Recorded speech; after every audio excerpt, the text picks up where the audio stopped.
تیسرے بارے میں جو زیادہ تر مضمون ہیں وہ قیامت کا اور اللہ کی قدرت کا مضمون ہے۔ بات ہی شروع ہوتی ہے قیامت کے بیان سے، پھر وہ کتنا ہولناک دن ہوا اور اس دن اللہ کے سامنے کسی کو بولنے کی اجازت نہیں ہوگی، وہی بول سکے گا جس کو اللہ تعالیٰ اجازت دے گا۔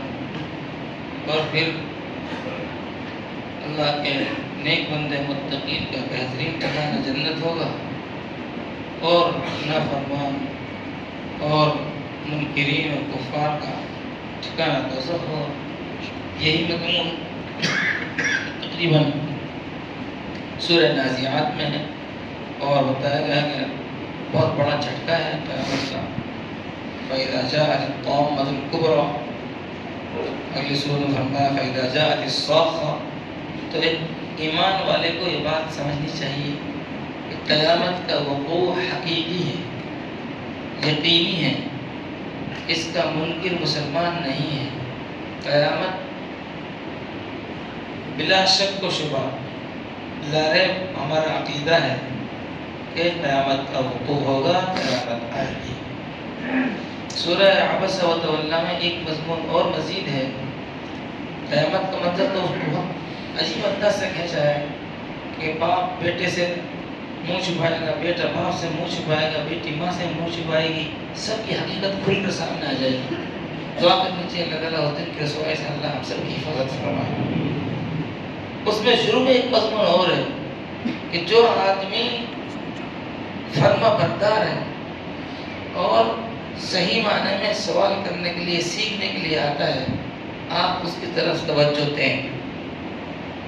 اور جو آدمی فرما بردار نہیں ہے، محض ویسے ہی تکبر اور تعلی والا شخص ہے اور وہ اپنے لیے توجہ چاہتا ہے، تو آپ اس کو توجہ نہ دیں۔ کفار مکہ نے مطالبہ کیا تھا، ہم وی آئی پی لوگ ہیں، اسپیشل لوگ ہیں، ہمارے لیے الگ مجلس ہو اور غریبوں کے لیے الگ مجلس ہو۔ اللہ نبی صلی اللہ علیہ وسلم جو کہ نبی ہیں اور داعی ہیں، آپ بھی چاہتے تھے کسی طریقے سے کفار مکہ قبول کر لیں، تو آپ بھی ان کو زیادہ توجہ دے رہے تھے ایک موقع پر، اور عبداللہ ابن ام مکتوم رضی اللہ عنہ کو زیادہ توجہ اس موقع پر نہیں دی، تو اللہ تعالیٰ نے یہ تنبیہ فرما دی، توجہ میرے ان مخلص بندوں کو دو جو صحیح معنی میں فرما بردار ہیں، سیکھنے کے لیے آ رہے ہیں۔ تو اہمیت ان کو دی جاتی ہے اور ان کو دی جانی چاہیے جو مخلص بندے ہیں اور جو فرما بردار بندے ہیں۔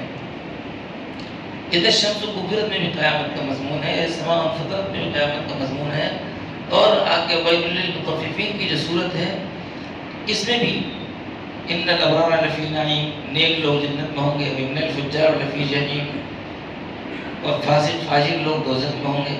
لیکن اس میں ایک مضمون شروع میں ہے، ناپ تول، اور ہمارا آپ کا جو کام ہے، اللہ اکبر، یہاں تو گرام بھی نہیں، کیرٹ سے تول ہوتی ہے، اب تو کیرٹ سے بھی نیچے بھی اس کو ناپنا تولا جانے لگا۔ اور یہ قوم شعیب وہ صرف اسی لیے ہلاک کر دی گئی کہ ناپ تول میں کمی کرتی تھی۔ اللہ تعالیٰ نے ان کو عذاب سے اسی لیے ہلاک کر دیا۔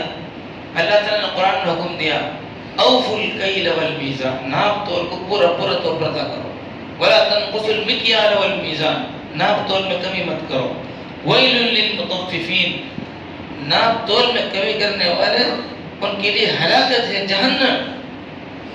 اس لیے میرے عزیزوں، میرے دوستوں، چاہے ناپ تول ٹھیلے پہ ہو رہی ہو، چاہے ناپ تول سنار کی دکان پر ہو رہی ہو، برابر اہمیت ہے۔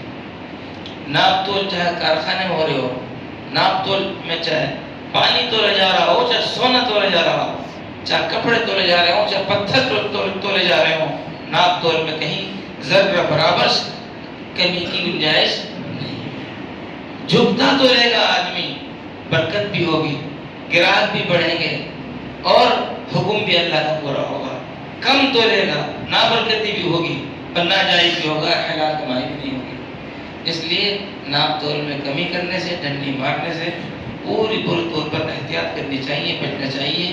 سمجھنے کے لیے، عقل مند کے لیے ایک ایمان والے کے لیے اتنا ہی کافی ہے کہ اللہ تعالیٰ نے یہ قوم کو صرف اسی لیے ہلاک کر دیا کہ وہ ناپ تول میں کمی تھی۔